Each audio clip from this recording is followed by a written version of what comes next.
Once upon a time, there was a dense and mysterious forest called Black Forest. No one dared to go in because it was rumored that strange sounds came at night.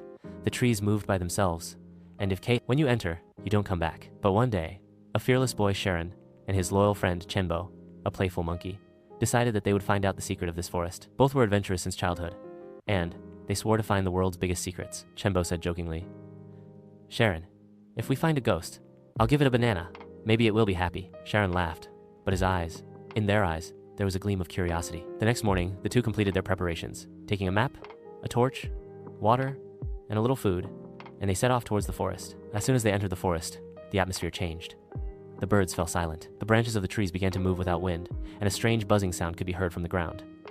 Chenbo was a little nervous. "Sharon, let's go back?" Sharon said, "No, Chenbo. If you are afraid, you will never know the truth." They went forward. Several hours passed. Arriving at a place, they saw a very old temple, half buried in the ground.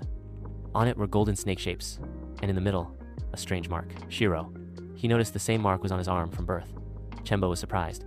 "Dude, this is also on your body." Sharon placed his hand on the mark, and the temple door automatically opened. It was dark inside, but as soon as he entered, the torches ignited themselves.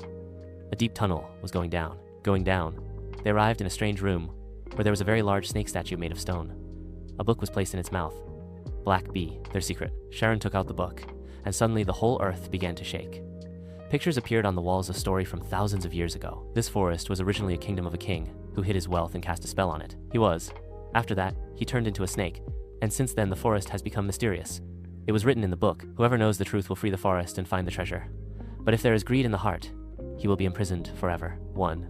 Chenbo said, "Dude, we want the treasure, but not to be imprisoned." Jirong said with a smile, "We came to free this forest, more than the treasure." As soon as Jirong closed the book, the same golden mark began to shine on his body, and the entire forest was illuminated by a bright light. The snake statue shattered, the trees began to laugh, and the birds chirped. Calaban was freed. Sharon and Chenbo became the heroes of the forest. Instead of treasure, they were given by nature. A gift was received.